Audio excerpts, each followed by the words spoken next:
ഒരു വലിയ ക്രിമിനലിനെ അയാളുടെ സോഷ്യൽ അല്ലെങ്കിൽ പൊളിറ്റിക്കൽ പ്രിവിലേജ് ഉപയോഗിച്ചുകൊണ്ട് ഒരുപാട് ഇരകളെ സൃഷ്ടിച്ചിട്ടുണ്ടായിരുന്നു. ഇന്ന് രാവിലെ കണ്ണു തുറന്നത് അദ്ദേഹത്തെ അറസ്റ്റ് ചെയ്തു എന്നുള്ളൊരു വാർത്ത വായിച്ചുകൊണ്ടാണ്. തീർച്ചയായിട്ടും അതിൽ സന്തോഷമുണ്ട്. അബ്യൂസേഴ്സ്, പെർവേർട്സ് ഒക്കെ എല്ലാ കാലത്തും ഏറ്റവും മികച്ച മാനിപ്പുലേറ്റേഴ്സാണ്. ഒരാളുടെ പരിസരത്തെ കൂടെ പോയിട്ടുണ്ടെങ്കിൽ ഇന്നലെ അവൾ എൻ്റെ കൂടെ ആയിരുന്നു എന്ന് പറയുന്ന മോശം മനുഷ്യരെയൊക്കെ നമ്മൾ കണ്ടിട്ടുണ്ട്. എന്നോട് വളരെ ഡീസൻ്റ് ആയിട്ട് നടത്തിയ ഒരു കമ്മ്യൂണിക്കേഷനെ ഇയാൾ മാനിപ്പുലേറ്റ് ചെയ്തിട്ട് ഇയാളുടെ ക്ലോസ് സർക്കിൾ ആൺകൂട്ടത്തിൽ ചെന്നിട്ട് ഇയാൾ പറയുകയാണ് ഇവളുമായിട്ട് വളരെ അടുത്ത റിലേഷൻഷിപ്പാണ് എനിക്കുള്ളത്, ഞങ്ങൾ നിരന്തരം ചാറ്റ് ചെയ്യുന്ന ഒരാളാണ് എന്ന് പറയുന്ന ആ മാനിപ്പുലേഷനാണ് എന്നെ ട്രിഗർ ചെയ്തത്. സിനിമ ഇൻഡസ്ട്രിയിൽ നിന്ന് സ്ത്രീകൾ വന്നിട്ട് അയാളെ ചേർത്ത് പിടിച്ചുകൊണ്ട് നോക്കൂ ഒരു പുല്ലും സംഭവിക്കാൻ പോകുന്നില്ല എന്ന് കാണിക്കാനാണല്ലോ അയാളുടെ തോളിൽ കൈയിട്ടിട്ട് വീണ്ടും നിൽക്കുന്നത്. വിക്ടിമിന്റെ പേര് പുറത്തറിയണം എന്നുള്ളതാണ് അവർ ഏറ്റവും കൂടുതൽ ആഗ്രഹിക്കുന്നത്. കാരണം ഞങ്ങൾക്ക് ട്രോളാന്, ഞങ്ങൾക്ക് കുറ്റപ്പെടുത്താനും, ഞങ്ങൾക്ക് നിശബ്ദയാക്കി ഇരുത്താൻ വേണ്ടിയിട്ട് ഈ സ്ത്രീകളൊക്കെ പറഞ്ഞിട്ടുള്ള പേരുകളെന്ന് പറഞ്ഞിട്ടുണ്ടെങ്കിൽ നമ്മൾ വളരെ ആദരിക്കുന്ന സാഹിത്യത്തിലൊക്കെ തലതൊട്ടപ്പന്മാരായിട്ടുള്ള മനുഷ്യരുടെ, രാഷ്ട്രീയത്തിലൊക്കെയുള്ള മനുഷ്യരുടെ അത്തരം ചില പേരുകളാണ്. നാളെ ഈ സ്ത്രീ ഇയാൾക്കെതിരെ തിരിഞ്ഞു കഴിഞ്ഞിട്ടുണ്ടെങ്കിൽ കണ്ടില്ലേ നിന്റെ കെട്ടിയോൻ ഉപേക്ഷിച്ചു പോയത് നിന്റെ ഈ വൃത്തികെട്ട സ്വഭാവം കൊണ്ടാണ്, നിനക്ക് 2 3 പ്രേമം ഉണ്ടായിരുന്നില്ലേ, അതൊക്കെ പൊട്ടി പാളീസായി പോയത് നിന്റെ കയ്യിലിരിപ്പ് കൊണ്ടാണ്, നീ അത്ര നല്ലയാളൊന്നുമല്ല, നിനക്ക് നിന്റെ പാസ്റ്റ് എന്ന് പറയുന്നതല്ലേ. ഈ പാസ്റ്റിനെ ചോദ്യം ചെയ്ത് ട്രാപ്പ് ചെയ്യാൻ വേണ്ടിയിട്ടാണ് എപ്പോഴും മാനിപ്പുലേറ്റേഴ്സ് ഇവരെ തന്നെ ചൂസ് ചെയ്യുകയും ചൂഷണം ചെയ്യുകയും ചെയ്യുന്നത്.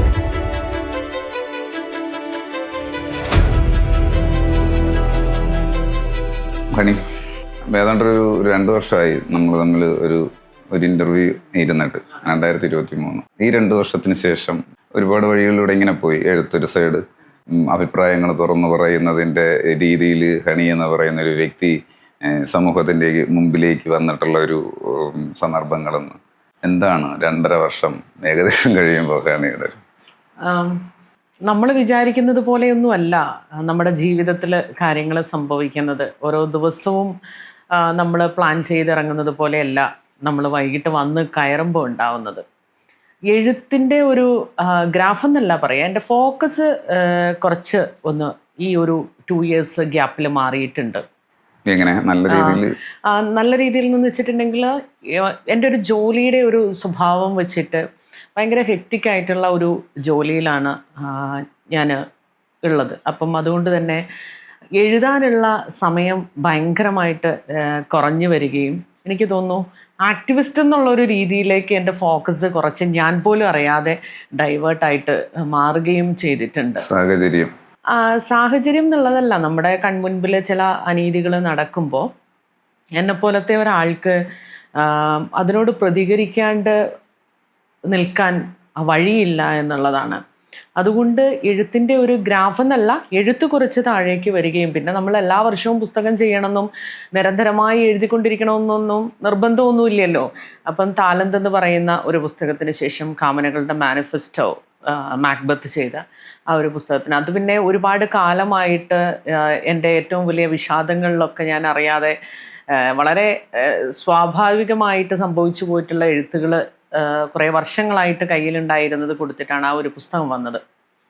അതല്ലാതെ സർഗാത്മകമായിട്ട് കൂടുതലൊന്നും എനിക്ക് ഈ 2 years ചെയ്യാൻ വേണ്ടിയിട്ട് സാധിച്ചിട്ടില്ല. പക്ഷേ സാമൂഹിക വിഷയങ്ങളിൽ നേരത്തെ സുധി പറഞ്ഞതുപോലെ കുറേ കൂടെ പ്രതികരണങ്ങളുമായിട്ട് ഞാൻ മുൻപോട്ട് വന്നിട്ടുണ്ട്. അത് പക്ഷേ വളരെ സ്വാഭാവികമായിട്ട് വന്നിട്ടുള്ള ഒരു പ്രക്രിയയാണ്. അത് നമ്മൾ കരുതിക്കൂട്ടിയിട്ടൊന്നും ചെയ്ത ഒന്നുമല്ല.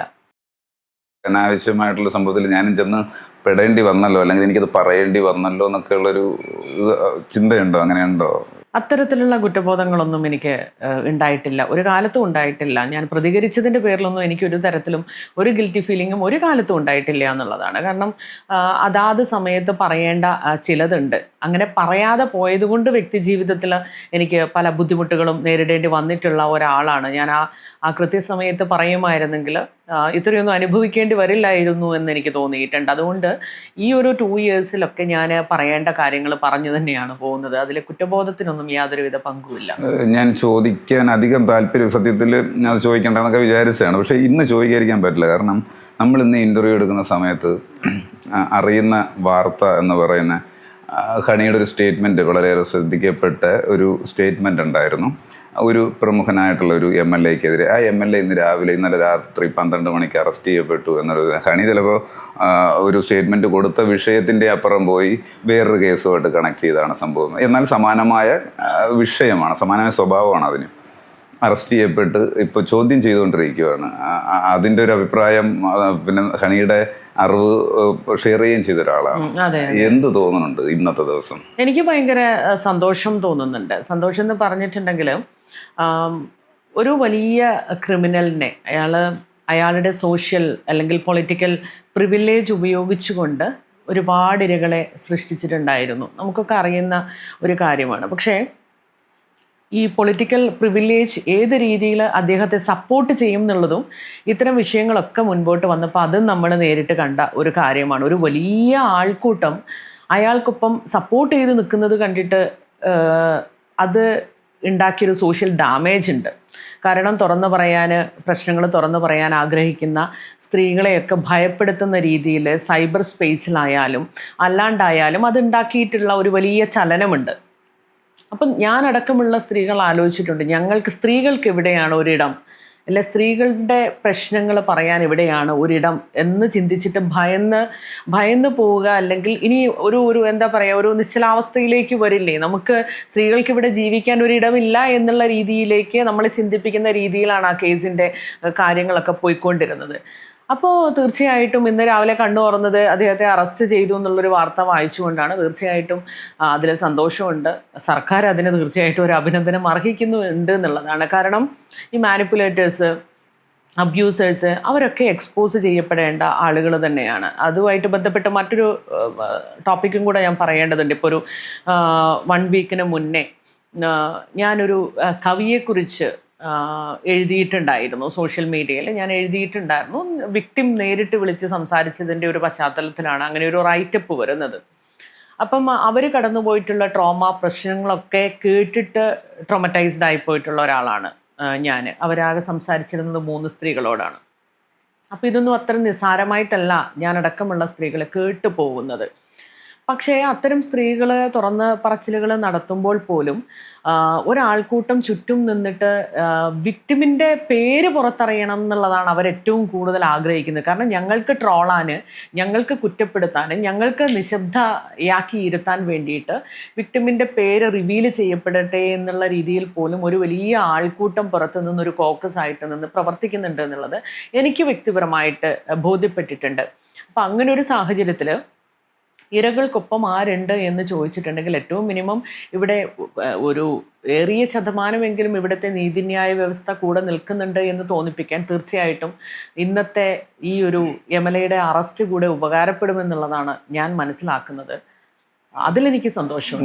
ഇപ്പോൾ സൂചിപ്പിച്ചു പോയൊരു വിഷയമാണ്, അതായത് സോഷ്യൽ മീഡിയയിൽ ഈ വിഷയമായിട്ട് ബന്ധപ്പെട്ടിട്ട് നമ്മളിപ്പോൾ ഹണി തന്നെ സ്ത്രീകളുടെ ഒരു പ്രശ്നങ്ങൾക്ക് വേണ്ടിയിട്ട് സംസാരിക്കുന്ന ഒരാളാണ്. പൊതുവെ അങ്ങനെ തന്നെയാണ് എല്ലാവരും സ്ത്രീകൾ. പക്ഷേ ഈ വിഷയം പുറത്ത് വന്നപ്പോൾ നമ്മൾ നോക്കൂ, അതായത് ആ പ്രസ്ഥാനത്തിൻ്റെ ഭാഗമായിട്ട് വിശ്വസിച്ച് നിൽക്കുന്ന സ്ത്രീകളാണ് അദ്ദേഹത്തെ സപ്പോർട്ട് ചെയ്തത്. ഏറ്റവും വലിയ ഞെട്ടിക്കുന്നൊരു സംഭവമാണ്. അപ്പോൾ ആരാണ് സംശയത്തിന്റെ മുൾമുനിലേക്ക് കൊണ്ടുപോകാൻ പ്ലാൻഡ് ആയിട്ടുള്ള നമ്മുടെ സിനിമാ കഥകളെ വെല്ലുന്ന രീതിയിൽ അങ്ങനെയൊക്കെ നമ്മൾ ചില സിനിമയിലൊക്കെയാണ് ഇങ്ങനെ കണ്ടിട്ടുള്ളത്. അപ്പൊ ഞാൻ ചോദിക്കുന്നത്, ഈ സോഷ്യൽ മീഡിയ സ്ത്രീകളാണ് ഇതിനെതിരെ, ഈ പീഡിപ്പിക്കപ്പെട്ട പെൺകുട്ടിക്കെതിരെ ഈ വ്യക്തിയെ പൊക്കിക്കൊണ്ട് നടക്കുന്ന ഒരു സംഭവം ഉണ്ടായത്. ഇത് കാണുമ്പോൾ ഞാൻ ചോദിക്കുന്നത്, ഇവരിപ്പോഴും ഈ സ്ത്രീകളൊക്കെ വോട്ട് ചോദിക്കാനും ഒക്കെ സമൂഹത്തിന്റെ മുന്നിലേക്ക് ഇറങ്ങുന്നതാണ്. ഇത് കണ്ടപ്പോൾ എന്താണ് തോന്നിയത്? സ്ത്രീകൾ തന്നെയല്ലേ എപ്പോഴും, നമ്മൾ പണ്ട് കേട്ടിട്ടുണ്ടല്ലോ സ്ത്രീകളുടെ ശത്രു സ്ത്രീകളാണ്, അതൊരു വെറുതെ വേണമെങ്കിലും പറയാം. പക്ഷെ ഇപ്പൊ അതൊരു തരം കറക്റ്റായിട്ട് വരുന്ന ഒരു അവസ്ഥയുണ്ട്. എന്ത് തോന്നി കാണിക്കുന്നത്? ഭയങ്കര സങ്കടമുണ്ട്, ഭയങ്കരമായിട്ടുള്ള സങ്കടമുണ്ട് അതിൽ. കാരണം പുരുഷന്മാർ സ്ത്രീകൾക്കെതിരായിട്ട് നിൽക്കുന്നത് നമുക്ക് മനസ്സിലാവും. അതെല്ലാ കാലത്തും അതങ്ങനെ തന്നെയായിരുന്നു. അതിന് വലിയ മാറ്റമൊന്നും ഇനിയൊരു കുറച്ച് കാലത്തേക്കൊന്നും വരാൻ വേണ്ടി പോകുന്നില്ല. പക്ഷെ മാറുന്നുണ്ട് എങ്കിൽ പോലും അത് അതിൻ്റെ ഒരു പ്രോസസ്സ് വളരെ സ്ലോ ആയിരിക്കും. പക്ഷേ സ്ത്രീകൾ പോലും കൂടെ ഇല്ല എന്ന് പറയുന്ന നമ്മുടെ ചുറ്റും നടക്കുന്ന സംഭവ വികാസങ്ങളിൽ നിന്നാണ് ഞാൻ പറയുന്നത്. ആ ഒരു കാഴ്ച ഭയങ്കരമായിട്ട് ഞെട്ടിപ്പിക്കുന്നതാണ്, ഭയങ്കര സങ്കടപ്പെടുത്തുന്നതാണ്. നമ്മളില്ലെങ്കിൽ പിന്നെ നമുക്ക് എങ്ങനെയാണ് ചുറ്റുമുള്ള ഒരാൾക്കൂട്ടത്തോട് കൂടെ നിൽക്കണമെന്ന് ആവശ്യപ്പെടാൻ വേണ്ടിയിട്ട് പറ്റുക? നമ്മൾ സ്ത്രീകൾ എപ്പോഴും പറയുന്ന ഒരു കാര്യമാണ്, ഞങ്ങൾക്ക് എപ്പോഴാണ് സ്വാതന്ത്ര്യം കിട്ടുക, ഞങ്ങൾക്ക് എപ്പോഴാണ് ആണുങ്ങളെ പോലെ രാത്രി വെളിയിലിറങ്ങി ഇത് ആരാ കൊണ്ടു കൊടുക്കേണ്ടത്? അങ്ങനെ ഒരു ചോദ്യം ഉണ്ടല്ലോ. ഇത് ആരും ഈ സ്വാതന്ത്ര്യം എന്ന് പറയുന്ന സാധനം എടുത്ത് സ്പൂൺ ഫീഡിങ് ചെയ്യേണ്ട ഒരു സംഭവമല്ല. അത് നമ്മൾ തന്നെ പൊരുതി നേടേണ്ട ഒന്നാണ്. അത് അനുവദിക്കില്ല എന്ന് പറയുന്ന ഒരു സൊസൈറ്റിയിൽ അത് നമ്മൾ പൊരുതി അങ്ങനെ സംസാരിക്കുന്ന ആളുകളുടെ തോളിൽ കയറി നിന്ന് വീണ്ടും ഉറക്കി സംസാരിച്ചുകൊണ്ടാണ് നമ്മൾ ആ സ്വാതന്ത്ര്യം കൈപ്പറ്റേണ്ടത്.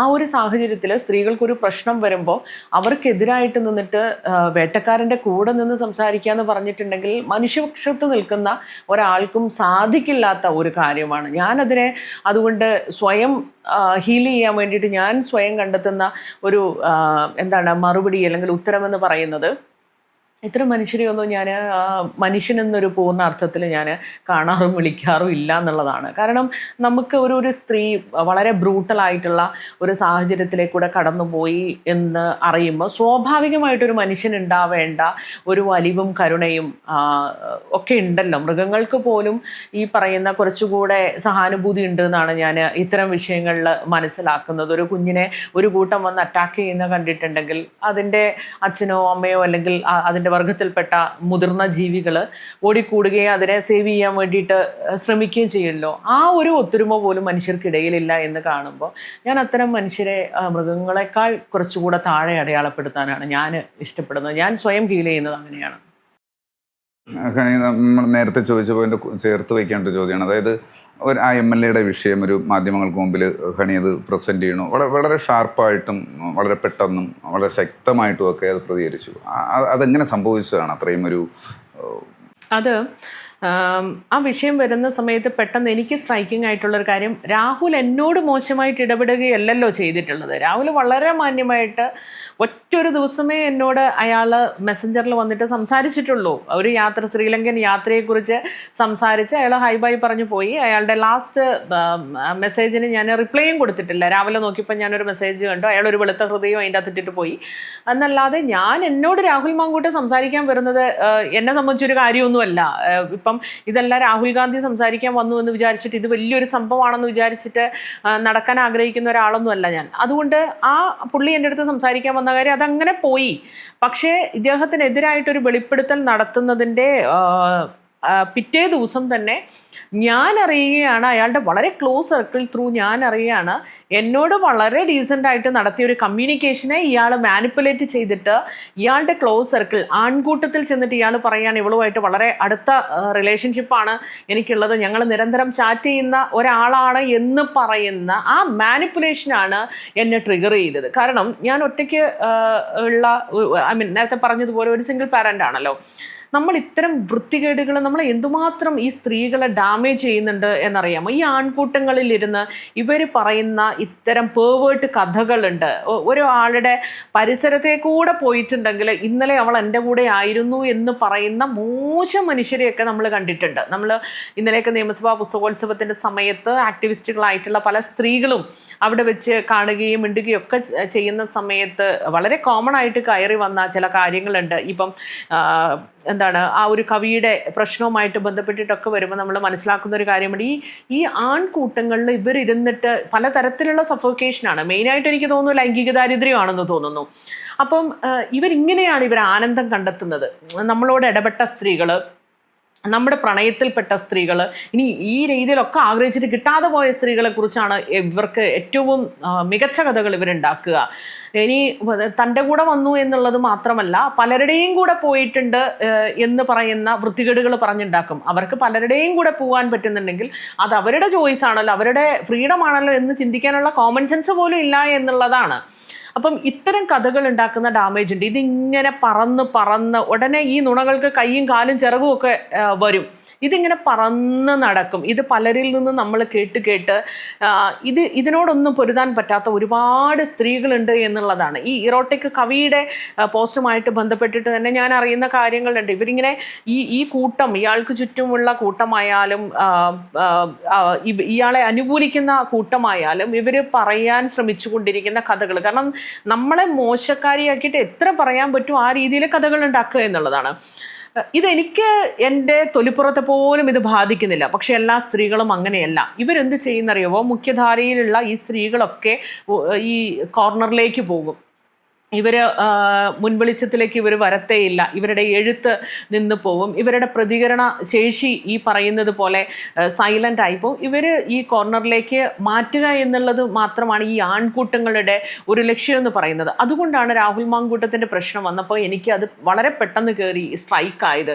ഒരു ഇത്രയധികം പൊളിറ്റിക്കൽ പ്രിവിലേജ് അനുഭവിക്കുന്ന, ഇത്രയധികം ഒരു ജനതയുടെ ഫുൾ സപ്പോർട്ടും ഇത്രയധികം വലിയ ഫാൻസുമുള്ള ഒരാൾ ഒരു സാംസ്കാരിക മുഖമായിട്ട് നിൽക്കുന്ന, ഒരു പൊളിറ്റിക്കൽ ഫേസ് ആയിട്ട് നിൽക്കുന്ന, അത്രയധികം രാഷ്ട്രീയത്തിൽ ഭാവിയുള്ള ഒരു മനുഷ്യൻ്റെ വർത്തമാനം ആൺകൂട്ടങ്ങളിൽ ഇരുന്നിട്ട് ഇത്രയും മോശമാണെങ്കിൽ അല്ലാത്ത മനുഷ്യരെ സംബന്ധിച്ച് ഇവർ സ്ത്രീകളെക്കുറിച്ച് പറയുന്ന കഥകളൊക്കെ എത്ര മോശമായിരിക്കും എന്നുള്ളൊരു സാധനമാണ്. അതാണ് പെട്ടെന്ന് കയറിയത് സ്ട്രൈക്ക് ആവുകയും അതിലേക്ക് ഈ ഉള്ളിൽ കിടക്കുന്ന ഒരു സാധനമുണ്ടല്ലോ, നമ്മുടെയൊക്കെ ചുറ്റുവട്ടങ്ങളിലിരുന്ന് ഈ ആൺകൂട്ടങ്ങൾ നടത്തുന്ന, സ്ത്രീകളെക്കുറിച്ച് നടത്തുന്ന പരാമർശങ്ങൾ, ഇത് ഉള്ളിൽ ഉള്ളത് കൊണ്ടാണ് പെട്ടെന്ന് കയറിയിട്ട് അവിടെ നമ്മൾ പ്രതികരിക്കേണ്ടതുണ്ട് എന്ന് തോന്നുകയും വളരെ സത്യസന്ധമായിട്ട് വളരെ റൂഡായിട്ടുള്ള ഒരു തുറന്നു പറച്ചിൽ അവിടെ സംഭവിക്കുകയും ചെയ്യുന്നത്. എനിക്ക് വളരെ സന്തോഷം തോന്നിയൊരു കാര്യം, മുൻപൊരു ഫെസ്റ്റിവലിന് ഒരു പെൺകുട്ടി, ഞങ്ങളിങ്ങനെ സുഹൃത്തുക്കൾ സംസാരിക്കുന്നതിൻ്റെ ഇടയിലേക്ക് അവിടെ ഒരു സെഷനിൽ വന്നൊരു പെൺകുട്ടി വന്നിട്ട് പറഞ്ഞു, എന്താ പറയുക, ഈ ലൈംഗിക ദാരിദ്ര്യമുള്ള പുരുഷന്മാരെ നമുക്ക് പെട്ടെന്ന് മനസ്സിലാക്കാൻ വേണ്ടി പറ്റും. കാരണം അവർ ഈ ടോപ്പിക്കിനെ കുറിച്ച് ഭയങ്കര സംഭവമാണ്, നിരന്തരം സംസാരിച്ചു കൊണ്ടേയിരിക്കും. അങ്ങനെ ഒരുത്തൻ ഇങ്ങനെ സംസാരിച്ചു കഴിഞ്ഞപ്പം എനിക്ക് തോന്നി എന്നാൽ ഇവനെ ഒന്ന് ടെസ്റ്റ് ചെയ്യണമല്ലോ എന്ന് തോന്നിയിട്ട് ഞാനൊരു ദിവസം ഇവൻ്റെ കൂടെ പോയി. അയ്യേ ഭയങ്കര മോശം കേട്ടോ എന്ന് പറഞ്ഞപ്പോൾ ഞാനിങ്ങനെ അന്തം വിട്ടിട്ട്, അയ്യോ ഞാനിങ്ങനെ ഫേസ് ടു ഫേസ് ഒരു പെൺകുട്ടി സംസാരിക്കുന്നത് ഞാൻ ഇങ്ങനെ കേൾക്കുന്നത് ആദ്യമാണ്. അപ്പം ഞാനിങ്ങനെ അന്തം വിട്ടുപോയി. അങ്ങനെ ഒരാളെ കണ്ടപ്പോൾ എനിക്ക് സന്തോഷം തോന്നി. കാരണം സാധാരണ ആൺകൂട്ടങ്ങളാണല്ലോ പറയുന്നത്, നോക്കൂ ഞാൻ അവളുടെ കൂടെ പോയിട്ടുണ്ട്, 10 പേരുടെ കൂടെ, ഇത് വലിയ സംഭവമായിട്ടാണ് പറയുന്നത്, 10 പേരുടെ കൂടെ ഞാൻ ചൂഷണം ചെയ്തിട്ടുണ്ട് എന്നുള്ള കഥയാണ്, അല്ലാതെ 10 പേരെ ഞാൻ പ്രേമിച്ചു എന്നുള്ള കഥയല്ല. ഞാൻ അവളുടെ കൂടെ പോയിട്ടുണ്ട്, അവൻ്റെ കൂടെ പോയിട്ടുണ്ട് എന്നൊക്കെ പറഞ്ഞിട്ടുള്ള ഒരു സാധനം പറയുന്നിടത്ത് ആദ്യമായിട്ട് ഞാൻ കേൾക്കുകയാണ് ഒരു പെൺകുട്ടി പറയാണ്, കണ്ടോ ഇത് തീരെ പോരാ. അഗ്നി എന്ന് പറയുന്ന സിതാരയുടെ കഥ ഏകദേശം ഇങ്ങനെ വരുന്നതാണല്ലോ. അത്രയും സ്ട്രോങ് ആയിട്ടുള്ളൊരു കണ്ടന്റ്, അത്രയും വർഷങ്ങൾക്ക് മുൻപേ എഴുതിയിട്ടുള്ള എനിക്കേറെ ഇഷ്ടപ്പെട്ട ഒരു എഴുത്തുകാരിയാണ് സിതാര. അപ്പം നേരിട്ടൊരു പെൺകുട്ടി ആദ്യം പറയുന്നത് ഞാൻ കേൾക്കുക. അപ്പം എനിക്ക് സന്തോഷം തോന്നി, നന്നായി.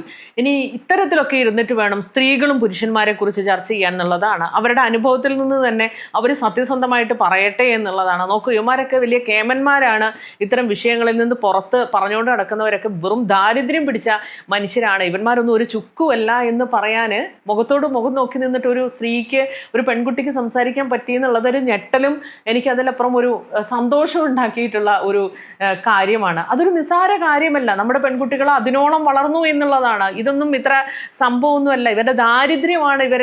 ഇവരെഴുതുന്നതൊക്കെ ഫാൻറ്റസി കഥകളാണ്, അല്ലെങ്കിൽ ഇതിലൊരു ചുക്കും ചുണ്ണാമ്പും ഇല്ല എന്ന് പറയാൻ പറ്റുന്ന രീതിയിലേക്ക് ആ പെൺകുട്ടികൾ വളരുമ്പോൾ ഉണ്ടാവുന്ന സാഹചര്യം എന്താ സന്തോഷം എന്താണെന്നറിയാമോ? പുരുഷന്മാർ പറയുന്ന എല്ലാ ടോപ്പിക്കും സ്ത്രീകൾക്കും സംസാരിക്കാൻ പറ്റും. ആ രീതിയിലൊക്കെ അവർ വളർന്നിട്ടും ഉണ്ട് എന്നുള്ളതാണ്. ഇത് നല്ല വർത്താനമാണോ എന്നുള്ളതല്ല, അതിനപ്പുറത്തേക്ക് അവർ പറഞ്ഞത് അവരുടെ അനുഭവമാണ്. ഞാൻ 10 ആണുങ്ങളുടെ കൂടെ ഞാൻ പോയിട്ടുണ്ട് എന്നുള്ള ഒരു ഫാൻറ്റസി കഥയല്ല അവർ പറഞ്ഞത് അവരുടെ അനുഭവമായതുകൊണ്ടാണ് എനിക്ക് സമാധാനം തോന്നിയത്. ഖണി കടന്നു വന്ന് ഈ പറയുന്ന അങ്ങനെ മീൻസ് മറച്ചു വെച്ച് തുറന്നു പറയാൻ കഴിയില്ല, തുറന്നു പറഞ്ഞാൽ എന്തായിരിക്കും എന്നൊക്കെ ഉണ്ടാവുന്ന ഒരു തരം ചിന്ത. ഏത് വിഷയം, ഒരു വിഷയത്തെ ബേസ് ചെയ്തല്ല ചോദിക്കുന്നത്. ഖണിയുടെ ലൈഫിനെ എടുക്കുമ്പോൾ, നേരിട്ട വിഷയങ്ങൾ എടുക്കുമ്പോൾ, നേരിട്ട ജീവിതത്തിൽ നേരിട്ട പ്രശ്നങ്ങൾ എടുക്കുമ്പോൾ, അങ്ങനെ എനിക്ക് പറയാൻ പറ്റിയിട്ടില്ല എന്നൊക്കെ പറയുന്ന ഒരു അവസ്ഥയിൽ കൂടെ പോയിട്ടുണ്ട്. എന്നാൽ ഇത്തരം വിഷയങ്ങൾ തുറന്നു പറഞ്ഞൊരു സമൂഹത്തിന് വേണ്ടിയിട്ട് തുറന്നു പറയുന്നുണ്ട്. എന്നാൽ തന്നിലേക്ക് വരുമ്പോൾ ഈ പറയുന്ന ഒരു ഭയം അങ്ങനെ ഉണ്ടാവും. സത്യത്തിൽ എനിക്ക് ഭയം തീരെ ഇല്ലാത്ത ഒരാളാണ് ഞാൻ. അങ്ങനെ സമൂഹത്തിൻ്റെ ചട്ടക്കൂടിൽ ഒതുങ്ങി ജീവിക്കുന്ന ആളല്ല. അത്തരം ഭയങ്ങൾ എന്നെ അലട്ടത്തേ ഇല്ല എന്നുള്ളതാണ്. പക്ഷേ ഇത് വ്യക്തിജീവിതവുമായിട്ട് ബന്ധപ്പെട്ടിട്ടും കൂടിയാണല്ലോ ചോദ്യം.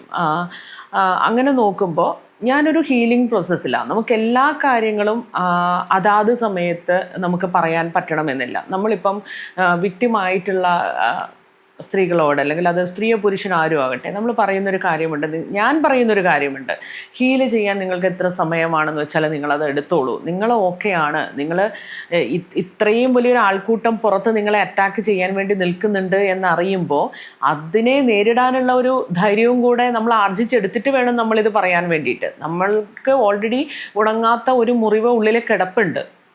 ഇത് പറഞ്ഞു കഴിയുമ്പോൾ ഈ ആൾക്കൂട്ടത്തിൻ്റെ അറ്റാക്ക് വരുമ്പോൾ ആ മുറിവിൻ്റെ ആഴം കൂടുകയാണ് ചെയ്യാൻ പോകുന്നത്. അപ്പം നമ്മുടെ ഹീലിംഗ് പ്രോസസ്സ് കംപ്ലീറ്റ് ആവുകയും വേണം, ഈ ആൾക്കൂട്ടത്തെ നേരിടാനുള്ള ഒരു ആർജവം ഉണ്ടാക്കിയെടുക്കുകയും വേണം. ഞാനുള്ളത് പല കാര്യങ്ങൾ എനിക്ക് തുറന്നു പറയാൻ വലിയ വിഷയങ്ങളുണ്ട്. വ്യക്തി ജീവിതത്തിൽ ഞാൻ നേരിട്ടിട്ടുള്ള വലിയ വിഷയങ്ങളുണ്ട്, വളരെ ഷോക്കിംഗ് ആയിട്ടുള്ള കാര്യങ്ങളൊക്കെ ഉണ്ട്. പക്ഷേ ആ വിഷയങ്ങളിലൊക്കെ ഞാൻ ഇപ്പോഴും ഒരു ഹീലിംഗ് പ്രോസസ്സിലാണ്. ഞാൻ ചിലപ്പം അത് എൻ്റെ ഏറ്റവും അടുത്ത ആരുടെ അടുത്തെങ്കിലും അത് ഷെയർ ചെയ്യാൻ ശ്രമിക്കുമ്പോൾ പോലും എനിക്ക് ശ്വാസം മുട്ടലൊക്കെ വരും, എനിക്ക് ബ്രീത്ത് ചെയ്യാനൊക്കെ പറ്റാതെയായി പോകും. അപ്പം ഞാൻ അതിലേക്ക് എത്തിയിട്ടില്ല എന്നുള്ളതാണ്. അത് തുറന്ന് പറഞ്ഞു കഴിഞ്ഞാൽ ഇതിനേക്കാൾ വലിയ അല്ലെങ്കിൽ മോശമായിട്ടുള്ളൊരു മെൻ്റൽ സ്റ്റേറ്റിലേക്ക് ഞാൻ പോകും. എൻ്റെ ഹെൽത്ത് വളരെ മോശമാവും. അതുകൂടാതെ ഈ ചുറ്റും നിന്നുള്ള ആക്രമണത്തെ കൂടെ നേരിടാൻ എനിക്ക് പറ്റുകയും വേണം. അപ്പം ഞാനിങ്ങനെ അത് പറയാനുള്ള ഒരിതിലേക്ക് ഞാൻ എത്തിയോ എന്ന് വിചാരിച്ചിട്ട് ഞാൻ എൻ്റെ ഏറ്റവും അടുത്ത ആരോടെങ്കിലും അത് ഷെയർ ചെയ്യാൻ ശ്രമിക്കുമ്പോൾ പോലും എനിക്കത് മൊത്തം കംപ്ലീറ്റ് ചെയ്യാൻ പറ്റുന്നില്ല. എനിക്ക് വളരെ എൻ്റെ ശരീരം തന്നെ അതിനെ പ്രതിരോധിക്കുന്നുണ്ട്. പ്രതിരോധിക്കുക ഇൻ ദ സെൻസ് എനിക്കിത് പറയാൻ പറ്റാത്ത രീതിയിൽ ബ്രീത്തിങ് പ്രോബ്ലവും ഇതുമൊക്കെ വന്നിട്ട് ഞാൻ സ്റ്റക്കായി പോകുന്നുണ്ട്. അതിൻ്റെ അർത്ഥം ഞാൻ ഇപ്പോഴും ആ ഒരു ഹീലിംഗ് പ്രോസസ്സിലേക്കൂടെ കടന്നു പോകുന്നുണ്ട് എന്നുള്ളതാണ്. അത് കംപ്ലീറ്റ് ആകുമ്പോൾ തീർച്ചയായിട്ടും അവിടെ പിന്നെ ഭയമില്ല, എന്നെ ഞാൻ ഒന്ന് ഓക്കെ ആക്കി വെക്കുക എന്നുള്ളതാണ്. ആ ഒരു സ്റ്റേറ്റിൽ ഞാൻ എന്നെത്തുന്നോ അന്ന് അതിനെക്കുറിച്ചൊക്കെയുള്ള തുറന്നു പറച്ചിലുകൾ ഉണ്ടാവും. നേരത്തെ ഉണ്ടായ ഒരു അഭിപ്രായം തുറന്നു പറഞ്ഞു, നേരത്തെ പറഞ്ഞ ഒരു വ്യക്തിയെക്കുറിച്ചുള്ള ഒരു സ്റ്റേറ്റ്മെൻറ്റ് കൊടുത്തു. അത് വളരെയേറെ വാർത്താ പ്രാധാന്യം ഉണ്ടായൊരു സംഭവമാണ്. അതിനുശേഷം ഭീഷണി ഈ പറയുന്ന സോഷ്യൽ മീഡിയയിൽ ഒരുപാട് ഉണ്ടായിട്ടുണ്ടാവും. രണ്ട് വശത്ത് നിന്നിട്ട് ഹണിയെ അറ്റാക്ക് ചെയ്തിട്ടുണ്ടാവും. നേരിട്ട് ഭീഷണി എന്തെങ്കിലും കിട്ടിയിട്ടുണ്ടോ? ഞാൻ സൈബർ അറ്റാക്കിലേക്കൂടെ കടന്നു പോകുന്ന സമയത്ത് എൻ്റെ വീടും പലതരത്തിലുള്ള ഭീഷണികളെ നേരിട്ടിട്ടുണ്ട് എന്നുള്ളതാണ്. എൻ്റെ മോൻ ഫേസ് ചെയ്യേണ്ടി വന്നിട്ടുണ്ട്, അതൊക്കെ ഉണ്ടായിട്ടുണ്ട്. പക്ഷെ നമ്മളിതൊന്നും പുറത്തേക്ക് അധികം പറയാറില്ല. കാരണം സമൂഹത്തിൻ്റെ ഒരു പൊതു സ്വഭാവം എന്ന് വെച്ചിട്ടുണ്ടെങ്കിൽ നിങ്ങൾ ഓക്കെ ആയിട്ടിരിക്കുന്നു എന്ന് കാണുമ്പോൾ ഭയങ്കര സഫോക്കേഷനാണ് ഈ സൊസൈറ്റിക്ക്. നിങ്ങൾ ഓക്കെ അല്ല എന്ന് കണ്ടു കഴിഞ്ഞാൽ ഭയങ്കര സന്തോഷമാണ്. അപ്പം നമ്മൾ ഈ കടന്നു പോകുന്ന എല്ലാ സാഹചര്യം കൊണ്ടുപോയിട്ട് നമ്മളൊരു പബ്ലിക് സ്പേസിൽ കൊണ്ടുപോയിട്ട് തുറന്നു വെക്കുമ്പോൾ ഞാൻ വിചാരിക്കും അങ്ങനെ ഇപ്പോൾ ആരും ആനന്ദിക്കേണ്ട, എൻ്റെ വിഷമങ്ങൾ ഞാൻ തന്നെ അറിഞ്ഞാൽ മതി എന്ന് വിചാരിച്ചിട്ട് പുറത്ത് പറയാത്ത ഇത്തരം കുറേ കാര്യങ്ങളും കൂടെ ഉണ്ട്. അപ്പോൾ ഇവളുടെ വീട്ടുകാരൊക്കെ നന്നായിട്ട് സഫർ ചെയ്യുന്നുണ്ടല്ലേ, എന്ത് പ്രശ്നം വന്നിട്ടുണ്ടെങ്കിലും സമൂഹം ആദ്യം അതിനെ കൂട്ടിക്കെട്ടാൻ ശ്രമിക്കുന്നത് നമ്മുടെ ശരീരമായിട്ടാണല്ലോ. ഉടലെന്ന് പറയുന്നത് ഞാൻ മനസ്സിലാക്കുന്നത് പുരുഷനില്ലേ ഇല്ല, സ്ത്രീക്ക് മാത്രമേ ഉടലുള്ളൂ എന്നുള്ള രീതിയിലാണ് നമ്മുടെ ചുറ്റുമുള്ള കാര്യങ്ങളൊക്കെ നടന്നുകൊണ്ടിരിക്കുന്നത്. എന്ത് പറഞ്ഞിട്ടുണ്ടെങ്കിലും ഇതിനെ എങ്ങനെ ഒരു സ്ത്രീയുടെ ശരീരവുമായിട്ട് ബന്ധപ്പെടുത്തിയിട്ട് നമുക്ക് അറ്റാക്ക് ചെയ്യാം എന്നുള്ളതാണ്. നമ്മുടെ പൊതുബോധ നിർമ്മിതി എന്ന് പറയുന്നത് അത്തരത്തിൽ ഉള്ള ഒന്നാണ്. അപ്പോൾ സൈബർ അറ്റാക്ക് വരുന്ന സമയത്ത് പോലും മഞ്ഞപ്പത്രങ്ങളൊക്കെ ആദ്യം ചെന്ന് നോക്കുന്നത് എൻ്റെ ഏറ്റവും ഇറക്കം കുറഞ്ഞ ഡ്രസ്സ് ഇട്ടിട്ടുള്ള ഏത് ഫോട്ടോ കിട്ടുമെന്ന് തപ്പി നടന്ന ആൾക്കാരാണ്. എന്നിട്ട് പിന്നെ ബീച്ചിൽ ഇട്ട ഒരു ഫോട്ടോയാണ് മഞ്ഞപ്പത്രങ്ങളൊക്കെ എന്തായാലും വാർത്തയിൽ കൊടുത്തിട്ടുണ്ടായിരുന്നത്.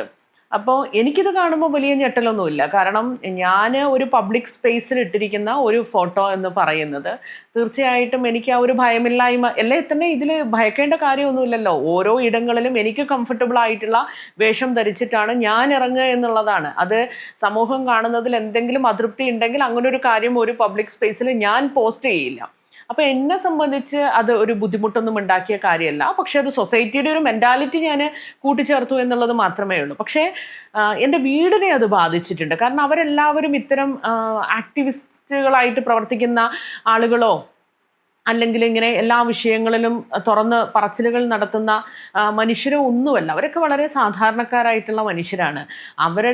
എൻ്റെ മോനെ സംബന്ധിച്ചാണെങ്കിൽ അവൻ്റെ അമ്മയാണ് പറയുന്നത് എൻ്റെ അമ്മയെ സംബന്ധിച്ചിട്ടാണെങ്കിൽ മകളെയാണ് പറയുന്നത്, എൻ്റെ ആങ്ങളയെ സംബന്ധിച്ചാണെങ്കിൽ പെങ്ങളെയാണ് പറയുന്നത്. അവർക്ക് ഞാൻ കാണിക്കുന്ന ആ ഒരു ധൈര്യത്തോടുകൂടെ, ആ ഒരു കൂസലില്ലായ്മയോടുകൂടെ അവർക്കൊരിക്കലും അത്തരം വിഷയങ്ങളെ കൈകാര്യം ചെയ്യാൻ പറ്റില്ല. പക്ഷേ അവരുടെ ഒരു കോൺഫിഡൻസ് എന്ന് പറഞ്ഞിട്ടുണ്ടെങ്കിൽ, അവളൊരു കാര്യം പറയുന്നുണ്ടെങ്കിൽ അതിൽ എന്തെങ്കിലും ഒരു നീതി ഉണ്ടാവും. അതിനെ ഡീൽ ചെയ്യാനുള്ള ഒരു ധൈര്യം ഉണ്ടാക്കിയിട്ട് തന്നെ ആയിരിക്കും അതിൻ്റെ മുൻപിലേക്ക് ഇറങ്ങിയിട്ടുണ്ടാവുക എന്നുള്ളതാണ്. ആദ്യം ഈ MLA-ക്കെതിരെയുള്ള തുറന്നു പറച്ചിൽ നടത്തിയപ്പം വീട്ടിൽ ഭയങ്കരമായിട്ടൊരു ഭയമൊക്കെ വന്നിട്ടുണ്ടായിരുന്നു. കാരണം നമ്മൾ ചൂണ്ടിക്കാണിച്ച മനുഷ്യൻ അത്തരത്തിൽ നമ്മളെയും ഭയപ്പെടുത്താൻ പ്രാപ്തനായിട്ടുള്ള ഒരു മനുഷ്യൻ തന്നെയാണല്ലോ. അല്ലെങ്കിൽ അയാളുടെ ചുറ്റുമുള്ള ഒരാൾക്കൂട്ടം ഈ വിഷയത്തിനൊക്കെ ശേഷവും നമ്മൾ കണ്ടതാണ്. അപ്പോൾ അത്തരത്തിലുള്ള ഭയം എൻ്റെ വീടിനെ പിടികൂടിയിട്ടുണ്ട്. പിന്നെ എന്താ, ഈ വെട്ടുകിളി കൂട്ടം ചെയ്ത മറ്റൊരു കാര്യം, എന്നെ തളർത്താൻ വേണ്ടിയിട്ട് അവർ എനിക്ക് ചുറ്റുമുള്ള എൻ്റെ പ്രിയപ്പെട്ട മനുഷ്യരെ എല്ലാം കഥാപാത്രങ്ങളാക്കി ഈ അറ്റാക്കിലേക്ക് കൊണ്ടുവരികയും ഞാൻ ആരോടൊക്കെ സൗഹൃദം സ്ഥാപിച്ചിട്ടുണ്ടോ പൊളിറ്റിക്കലി ആ മനുഷ്യൻ്റെ ഒക്കെ കൂടെ ചേർന്ന് പല പ്രോഗ്രാംസിൽ പങ്കെടുത്തിട്ടുള്ള ഫോട്ടോസ് എടുത്തിട്ട് വളരെ മോശം കമൻറ്റുകളും ടൈറ്റിലും ഒക്കെ കൊടുത്തിട്ട് എന്താണ് പോസ്റ്റുകളും അറ്റാക്കുകളും ഒക്കെ വരുന്നൊരു സാഹചര്യം ഉണ്ടായിട്ടുണ്ട്. എനിക്ക് വേദനിക്കുന്നത് എപ്പോഴും എൻ്റെ കൂടെ ചേർന്ന് നടക്കുന്ന മനുഷ്യരെ ഞാനൊരു പ്രതികരണം നടത്തുമ്പോൾ അവരെ അറ്റാക്ക് ചെയ്യുന്നൊരു സാഹചര്യം വരുമ്പോൾ അതെന്നെ നോവിക്കും. തീർച്ചയായിട്ടും. അപ്പോൾ ഭയമല്ല ഉണ്ടായിട്ടുള്ളത്, അത്തരത്തിൽ എനിക്ക് ചില വേദനകൾ ഉണ്ടായിട്ടുണ്ട്. നിങ്ങൾക്ക് ആശയം കൊണ്ട് നിങ്ങൾ ആദ്യം കലഹിക്കൂ, അതിന് പറ്റില്ലെങ്കിൽ നിങ്ങൾ നേർക്ക് നേരെ എന്നെ അറ്റാക്ക് ചെയ്യൂ. അതല്ലാതെ എൻ്റെ ചുറ്റുമുള്ള മനുഷ്യരെ ഈ ഓടിച്ചിട്ട് പിടിക്കുക, കടിക്കുക എന്നൊക്കെ പറയുന്നത് നിങ്ങൾക്ക് ആശയപരമായി കൂടുതലൊന്നും പറയാനില്ലാത്തത് കൊണ്ടാണ്. ഞാൻ ആ വിഷയങ്ങൾ അത്തരം കൂസലില്ലായ്മയോടുകൂടെ തന്നെയാണ് ഞാൻ നോക്കിക്കാണുന്നത്. ഒരു രാഷ്ട്രീയ പ്രസ്ഥാനത്തിൽ വിശ്വസിക്കുന്ന ഒരാളാണ് ഹണി. ഞാൻ ചോദിക്കുന്നത്, ഈ രാഷ്ട്രീയ പാർട്ടികളുടെ പൊതുവെ, ഞാൻ ഒന്നിനെയും ഫോക്കസ് ചെയ്തിട്ടില്ല, പൊതുവെ ഈ പറയുന്ന തൊലിക്കെട്ടിയൊക്കെ കാണുമ്പോൾ ഹണിക്ക് എന്താണ് തോന്നുന്നത്? ഒരുപക്ഷെ എനിക്ക് എൻ്റെ പ്രവർത്തനം കുറച്ചുകൂടി രാഷ്ട്രീയത്തിലേക്ക് മെച്ചപ്പെട്ട് കൂടുതൽ സജീവമാക്കണം എന്നാണോ തോന്നുന്നത്? അല്ല, ഈ ഒരു തൊലിക്കെട്ടിയൊക്കെ കാണുമ്പോൾ എനിക്കിത് പറ്റിയ പണിയല്ല എന്നാണോ തോന്നുന്നത്? എങ്ങനെയാണ് ഹണിയുടെ ഈ രാഷ്ട്രീയ ഇത്തരം കാഴ്ചകൾ ഒക്കെ കൂടി ഇങ്ങനെ മനസ്സിനെ മതിക്കുന്നത് എങ്ങനെയാണ്? ഇത് രണ്ടുമല്ല. ഇനി കുറെ കൂടെ ആക്റ്റീവായിട്ട് രാഷ്ട്രീയത്തിലേക്ക് ഇറങ്ങണം എന്നുള്ള തോന്നലുണ്ടാവുന്നില്ല. ഇത് രണ്ടുമില്ല. കാരണം ഞാൻ എൻ്റെ മുന്നിൽ ഒരു വിഷയം വരുമ്പോൾ ഞാൻ ആ സമയത്ത് എനിക്ക് എന്താണോ തോന്നുന്നത് അതിനനുസരിച്ച് റിയാക്ട് ചെയ്യുന്നു എന്നുള്ളതല്ലാതെ എന്തെങ്കിലും ഒരു എന്താ പറയുക, നമ്മൾ മുന്നേ തന്നെ എന്തെങ്കിലും കരുതി കൂട്ടി പ്ലാൻ ചെയ്തിട്ടൊന്നും ചെയ്യുന്ന കാര്യങ്ങളേ അല്ല എൻ്റെ പ്രതികരണങ്ങളിൽ സംഭവിക്കുന്നത്. അതായത് സമയത്ത് സംഭവിച്ചു പോകുന്നൊരു കാര്യമാണ്.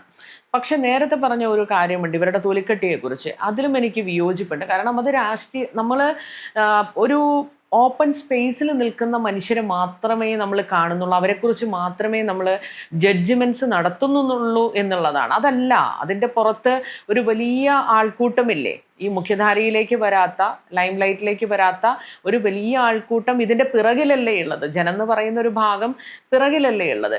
ഞാൻ ഒരുപാട് മനുഷ്യരോട്, ഞാൻ ആളുകൾ ഇങ്ങനെ നിരന്തരം കേൾക്കുന്നതിൻ്റെയും എൻ്റെ വ്യക്തി ജീവിതത്തിലെ അനുഭവത്തിൻ്റെയും പശ്ചാത്തലത്തിൽ എനിക്ക് വളരെ സത്യസന്ധമായിട്ട് പറയാൻ പറ്റുന്നൊരു കാരണം, അത് പൊളിറ്റീഷ്യൻസ് എന്നൊന്നുമില്ല, അബ്യൂസേഴ്സ്, പെർവേർട്സ് ഒക്കെ എല്ലാ കാലത്തും ഏറ്റവും മികച്ച മാനിപ്പുലേറ്റേഴ്സാണ്. അവരുടെ തന്ത്രമെന്ന് പറയുന്നത് നുണകൾ തന്നെയാണ്. അവർ ആ രീതിയിൽ മാത്രമേ അവർക്ക് മുൻപോട്ട് പോകാൻ പറ്റുള്ളൂ എന്നുള്ളതാണ്. വ്യക്തി ജീവിതത്തിലേക്ക് ഞാനിപ്പോൾ ഈ ഒരു ഇറോട്ടിക് കവിയുടെ ഒരു വിഷയവുമായിട്ട് ഞാൻ സോഷ്യൽ സ്പേസിൽ വന്ന സമയത്ത് അതിനുശേഷം ഞാൻ നേരിടുന്ന ഒരു വലിയ പ്രതിസന്ധിയുണ്ട്. പ്രതിസന്ധി എന്ന് പറഞ്ഞു കഴിഞ്ഞിട്ടുണ്ടെങ്കിൽ, ഞാനത് ഒരു വിക്ടിം എന്നെ ഡയറക്റ്റ്ലി വിളിച്ച് സംസാരിക്കുന്നു, എനിക്കത് ബോധ്യപ്പെടുന്നു. അതൊന്ന് എക്സ്പ്ലെയിൻ ചെയ്യാൻ പറ്റും. ആ വിഷയമാണോ? ആ പെൺകുട്ടിക്ക് ഞാൻ ഒരു തവണ എവിടെയോ വെച്ച് ഒരു പ്രോഗ്രാമിൽ വെച്ച് കണ്ട പരിചയമല്ലാതെ ഞങ്ങൾ സുഹൃത്തുക്കളോ അങ്ങനെയൊന്നുമല്ല. ഞാനിങ്ങനെ എന്താണ് കൾച്ചറൽ ഇവൻസിനൊക്കെ പോകുമ്പോൾ നമ്മളിങ്ങനെ ഒരു ഹായ് പറഞ്ഞു പോകുന്ന രീതിയിൽ ഞാൻ പരിചയപ്പെട്ടിട്ടുള്ള ഒരു സ്ത്രീയാണ്. അവരെന്നെ മെസ്സഞ്ചറിൽ സമീപിക്കുകയാണ്, എന്നോട് സംസാരിക്കണമെന്ന് പറഞ്ഞ് നിരന്തരം അവർ മെസ്സേജ് അയച്ച് എൻ്റെ നമ്പർ വാങ്ങിച്ച് എന്നോട് സംസാരിക്കുകയാണ്. അപ്പോൾ ഞാൻ ഇങ്ങോട്ടേക്ക് വരുന്ന യാത്രയുടെ തലേ ദിവസം എന്തോ ആയിരുന്നു ആ സംഭവം നടക്കുന്നത്, ഞാൻ എഴുതുന്നത്. അപ്പോൾ അതിൻ്റെ ഒരു 2-3 days ബിഫോറാണ് ഈ പെൺകുട്ടി, ഈ വിക്ടിം എൻ്റെ അടുത്ത് നേരിട്ട് സംസാരിക്കുന്നത്. അപ്പോൾ പുറത്തുള്ളൊരു കവി, ഞാൻ UAE ആണല്ലോ, അപ്പോൾ UAEയിലുള്ള ഒരു കവിയെക്കുറിച്ചുള്ള കുറേ കാര്യങ്ങളാണ്.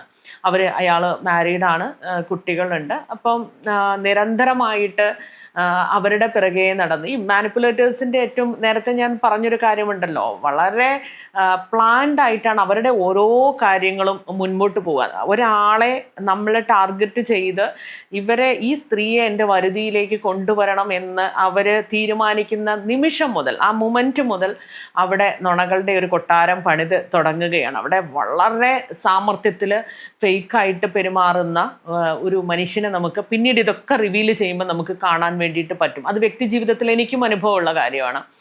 അപ്പോൾ അവർക്ക് ഇഷ്ടമുള്ള, ആ സ്ത്രീക്ക് ഇഷ്ടമുള്ള വിഷയങ്ങളെക്കുറിച്ച് നിരന്തരം സംസാരിക്കുന്നു. സിനിമ, പാട്ട്, നാടകം, അത് ഇത്, അവർക്ക് എന്താണ് അവരുടെ താല്പര്യങ്ങൾ മനസ്സിലാക്കുന്നു, അതിനെക്കുറിച്ച് നിരന്തരം സംസാരിക്കുന്നു, അവരെ കാണുന്നു, ഒരു സാഹചര്യം സൃഷ്ടിച്ച് അവരെ ഫിസിക്കലി ദുരുപയോഗം ചെയ്യുന്നു, കരയുന്നു, കാല് പിടിക്കുന്നു, അവരുടെ ജീവിതത്തിലേക്ക് ഒരു കസേര വലിച്ചിട്ട് ഇരിക്കുന്ന ഒരു സാഹചര്യമാണ്. അങ്ങനെ പെട്ടുപോവുകയാണ് ആ സ്ത്രീ. പിന്നീട് ഇതാണ് എനിക്ക് ഇതുമായിട്ട് മുൻപോട്ട് പോയേ പറ്റൂ എന്നുള്ള രീതിയിൽ അവരെ പ്രേരിപ്പിച്ച പല ഘടകങ്ങളുണ്ടാവും. ഞാനിപ്പോൾ പറയാറുണ്ട്, രണ്ട് വ്യക്തികൾ തമ്മിൽ പ്രശ്നങ്ങൾ, ഒരു റിലേഷൻഷിപ്പിൽ രണ്ട് വ്യക്തികൾ തമ്മിൽ പ്രശ്നങ്ങൾ ഉണ്ടായാൽ പോലും വളരെ ബ്രൂട്ടലായിട്ടുള്ള ചില സാഹചര്യങ്ങളിൽ പോലും അതിൽ കടിച്ചു തൂങ്ങി നിൽക്കുന്ന സ്ത്രീകളെ ഞാൻ കേട്ടിട്ടുണ്ട്. അങ്ങനെ ഉള്ള ഒരു സ്ത്രീ ആയിരുന്നു ഒരു സമയത്ത് ഞാനെന്ന് എനിക്ക് കൂട്ടിച്ചേർക്കണം.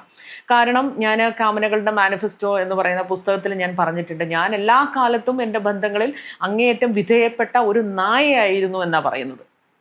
എന്നെ കടിച്ചെറിഞ്ഞാലും എന്നെ ചവിട്ടി ദൂരേക്ക് തെറിപ്പിച്ചാലും സ്നേഹത്തിൻ്റെ അപ്പക്കഷ്ണത്തിന് വേണ്ടിയിട്ട് കരഞ്ഞുകൊണ്ട് കാൽ കീഴിൽ വന്നിരിക്കുന്ന നായയായിരുന്നു ഞാൻ എന്നാണ് എന്നെ തന്നെ ഞാൻ അടയാളപ്പെടുത്തിയിട്ടുള്ളത്. അതുകൊണ്ട് എനിക്ക് ഇത്തരം സങ്കടങ്ങൾ പറയുന്ന സ്ത്രീകൾ, എനിക്ക് അതുമായിട്ട് എന്തുകൊണ്ട് ഈ വിധേയത്വം സംഭവിച്ചു എന്ന് ചോദിച്ചിട്ടുണ്ടെങ്കിൽ എനിക്ക് അവരെ പെട്ടെന്ന് മനസ്സിലാവും എന്നുള്ളതാണ്. ഞാൻ സ്നേഹിച്ച മനുഷ്യർക്കോ അല്ലെങ്കിൽ എന്നോട് ആ സ്നേഹത്തിൽ ഇടപെട്ട മനുഷ്യർക്കോ മാത്രമേ എന്നെ തളർത്താൻ വേണ്ടി പറ്റുള്ളൂ. അവിടെ ഞാൻ നേരത്തെ പറഞ്ഞതുപോലെ വിധേയത്വമുള്ളൊരു നായയായിരുന്നു. ഇപ്പം ഞാൻ ഒരുപാട് മാറിയിട്ടുണ്ട്, പക്ഷെ ഞാൻ അങ്ങനെയായിരുന്നു. ഞാൻ എപ്പോഴും സംസാരിക്കുന്നത് എൻ്റെ മുറിവുകളിൽ നിന്നാണ്. ഞാൻ എന്നെ ഐഡിയൽ ആക്കണമെന്ന് ഞാൻ ഒരിക്കലും എവിടെയും പറയാറില്ല. ഞാൻ അങ്ങനെ ആക്കണമെന്ന് ഒരിക്കലും പറയുകയും ചെയ്യില്ല. അതിൻ്റെ കാരണം, ഞാൻ പലപ്പോഴും ഇത്തരത്തിൽ വിധേയത്വം കാണിച്ച് നിന്നിട്ടുള്ള മനുഷ്യരുണ്ട്. ഞാൻ സ്നേഹിച്ച മനുഷ്യരുടെ ഇടങ്ങളിലൊക്കെ ഞാൻ ഇത്തരത്തിൽ വിധേയത്വത്തോടു കൂടിയാണ് കടന്നു പോയിട്ടുള്ളത്. എനിക്ക് ഏറ്റവും മുറിപ്പെടുത്തുന്ന കാര്യം, ഞാൻ സ്നേഹിക്കുന്ന ഒരാളെ വിട്ടു പോവുക എന്നുള്ളതാണ് എൻ്റെ ജീവിതത്തിലെ ഏറ്റവും ബുദ്ധിമുട്ടുള്ള കാര്യം. അപ്പം ഞാനതിനെ ഏതൊക്കെ രീതിയിൽ നമുക്ക് കൂടെ ആ മനുഷ്യരെ നിർത്താൻ വേണ്ടി പറ്റും, ആ രീതിയിലൊക്കെ ശ്രമിച്ചു നോക്കുന്ന ഒരാളാണ്. അങ്ങനെ പലപ്പോഴും പരാജയപ്പെട്ടു പോകുന്ന ഒരു ഘട്ടത്തിലാണ് ഞാൻ അതിൽ നിന്ന് എന്നേക്കുമായിട്ട് ഇറങ്ങി നടക്കുകയും ചെയ്യും, പിന്നീട് ഞാൻ തിരിഞ്ഞു നോക്കുകയും ചെയ്യില്ല.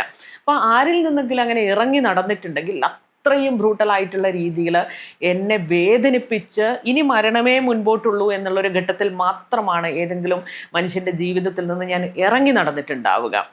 അപ്പം ഈ സ്ത്രീ ഇത് എൻ്റെ അടുത്ത് പറയുന്ന സമയത്ത് അതെനിക്ക് എൻ്റെ ജീവിതവുമായിട്ട് ബന്ധപ്പെട്ടിട്ടാണെങ്കിലും എനിക്ക് അവർ പറയുന്ന ആ പെയിന് അതിൻ്റെ അതേ അളവിൽ തന്നെ എനിക്ക് ഉൾക്കൊള്ളാൻ വേണ്ടിയിട്ട് പറ്റുന്നുണ്ടായിരുന്നു. ഞാൻ അവർ കഴിച്ചുകൊണ്ടിരിക്കുന്ന മെഡിസിൻസ് എനിക്ക് അയച്ചു തന്നിട്ടുണ്ടായിരുന്നു. അതുമാത്രമല്ല, ആ റിലേഷൻഷിപ്പിൻ്റെ ഡെപ്ത് സൂചിപ്പിക്കുന്ന പല കാര്യങ്ങളും എനിക്ക് കാണാൻ വേണ്ടി പറ്റി. അത് ബോധ്യപ്പെട്ടതിന് ശേഷം മാത്രമാണ് ഞാൻ അതിനെക്കുറിച്ച് എഴുതാൻ തയ്യാറാവുന്നത്. കാരണം നമ്മളൊരു തെറ്റിദ്ധാരണയുടെ പേരിലോ അല്ലെങ്കിൽ അപ്പുറത്ത്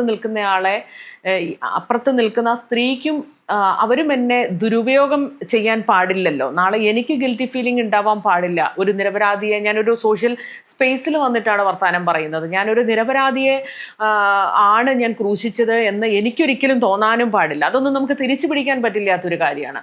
അപ്പം അത്തരം വിഷയങ്ങൾ എഴുതുമ്പോൾ എനിക്കത് ബോധ്യപ്പെടണം. ആ ബോധ്യപ്പെടലിൻ്റെ അടിസ്ഥാനത്തിൽ തന്നെയാണ് ആ ഒരു എഴുത്ത് വരുന്നത്. അതിനു മുൻപ് എൻ്റെ അടുത്താണ് ആദ്യം സംസാരിക്കുന്നത്, പക്ഷെ അതിനുശേഷം വേറെ 2 സുഹൃത്തുക്കളുടെ അടുത്ത് കൂടെ ആ വ്യക്തിയും സംസാരിച്ചിട്ടുണ്ടായിരുന്നു, MA ഷഹനാസ്, ശരണ്യ M ചാരു. അപ്പോൾ ഞാൻ ആ എഴുത്ത് വന്നതിന് ശേഷം വലിയ ബുദ്ധിമുട്ടുകൾ എനിക്ക് ഉണ്ടാക്കാനൊക്കെയുള്ള ഒരു ശ്രമം നടത്തുകയൊക്കെ ചെയ്തു. പക്ഷേ നേരത്തെ പറഞ്ഞൊരു സാധനം ഉണ്ടല്ലോ, നമ്മുടെ ബോധ്യങ്ങളിൽ നിന്നാണ് നമ്മൾ വർത്തമാനം പറയുന്നത്. എനിക്ക് ആ വ്യക്തിയോട്, ആ കവിയോട് പേഴ്സണലായിട്ടുള്ള ഒരു തരത്തിലുള്ള റിവെഞ്ചും ഇല്ലാത്ത ഒരാളാണ്. ഏറ്റവും ഒടുവിൽ നവംബറിൽ ഷാർജ ഇൻ്റർനാഷണൽ ബുക്ക് ഫെയറിൽ കാണുമ്പോൾ പോലും ഏറ്റവും സൗഹൃദത്തിൽ നിന്ന് ഞാൻ കൈ കൊടുത്ത് അവിടെ നിന്ന് വർത്തമാനം പറഞ്ഞിട്ടുള്ള ആളാണ്. വളരെ വർഷങ്ങളായിട്ട് എനിക്ക് അറിയുന്ന ആളാണ്. UAE വന്ന കാലം മുതൽക്ക് എനിക്ക് പരിചയമുള്ള ഒരു സുഹൃത്താണ്. അപ്പോൾ ഞാൻ ആ എഴുത്തിലും പറഞ്ഞിട്ടുള്ളൊരു കാര്യമുണ്ട്. ഇന്നീ നിമിഷം വരെ നിങ്ങൾ എൻ്റെ ജീവിതത്തോടെ എത്ര ചേർന്ന് നിന്ന മനുഷ്യനായാലും എന്നോടൊരാൾ വിളിച്ചിട്ട്, ഒരു സ്ത്രീ വിളിച്ചിട്ട് പറയാണ്, നോക്കൂ എന്നെ ഈ രീതിയിൽ ചൂഷണം ചെയ്തു, എന്നോട് ഈ രീതിയിൽ വയലൻസ് കാണിച്ചു എന്ന് പറയുന്ന ആ നിമിഷത്തിൽ എനിക്ക് അത് സത്യമാണെന്ന് എനിക്ക് ബോധ്യപ്പെടുന്ന ആ ഒരു നിമിഷം മുതൽ ഇന്നലെ വരെ നിങ്ങൾ, അല്ലെങ്കിൽ ആ നിമിഷം വരെ നിങ്ങൾ ആരായിരുന്നോ അവിടെ വരെ നിങ്ങൾ എനിക്ക് എന്തെല്ലാം സഹായങ്ങൾ ചെയ്തിട്ടുണ്ടോ അതെല്ലാം ആ നിമിഷം റദ്ദ് ചെയ്യപ്പെടും. നിങ്ങൾ ഇന്നലെ ചെയ്ത സഹായം വെച്ചിട്ട് ഇന്ന് ഈ ഒരു വിഷയത്തിൽ നിങ്ങൾ എന്നോട് സഹായമോ സഹകരണമോ ചോദിക്കാൻ പാടില്ല എന്നുള്ളതാണ് എൻ്റെ നിലപാട്. ഇത്തരം വിഷയങ്ങൾ എപ്പോഴും അത് തന്നെയാണ്. അപ്പോൾ ആ സ്ത്രീയുടെ കൂടെ നിൽക്കുക എന്നുള്ളതല്ലേ മനുഷ്യപക്ഷം എന്ന് പറയുന്നത്. ബാക്കിയൊക്കെ നിങ്ങൾ മാറ്റി നിർത്തൂ. ഇപ്പം ഞാനൊരു ഇടത് രാഷ്ട്രീയ അനുഭവമുള്ള ഒരു സ്ത്രീയാണ്, ഇടത് രാഷ്ട്രീയം നിരന്തരം പറഞ്ഞുകൊണ്ടിരിക്കുന്ന ഒരാളാണ്. അപ്പുറം നിന്നിട്ടുള്ള ആ പുരുഷൻ ഇടത് അനുഭാവിയാണ്. അവിടെ ഞാൻ എൻ്റെ രാഷ്ട്രീയമല്ലല്ലോ നോക്കിയത്, ഞാൻ അയാളെ സേവ് ചെയ്യാനല്ലല്ലോ നോക്കിയത്.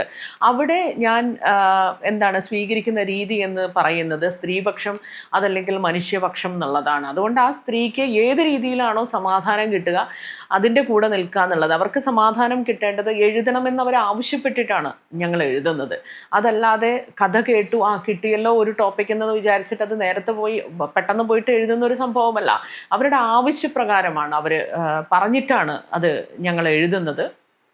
അതിൻ്റെ ബാക്കി കാര്യങ്ങൾ പിന്നാലെ വരാനുമുണ്ട്. ഞാൻ അതിലേക്ക് കൂടുതൽ ഞാൻ പോകുന്നില്ല. അവർ തന്നെ പറഞ്ഞല്ലോ, അവർ അയാളുടെ പേര് പറഞ്ഞുകൊണ്ട് തന്നെ മുൻപോട്ട് വരുമെന്ന് പറഞ്ഞിട്ടുള്ള ഒരു കാര്യവും കൂടിയുണ്ട്. അതുകൊണ്ട് പിന്നെ ഞാൻ അതിലേക്ക് കൂടുതൽ പോകുന്നില്ല. എനിക്ക് അതിൻ്റെ കൂടുതൽ കാര്യങ്ങൾ അറിയാം.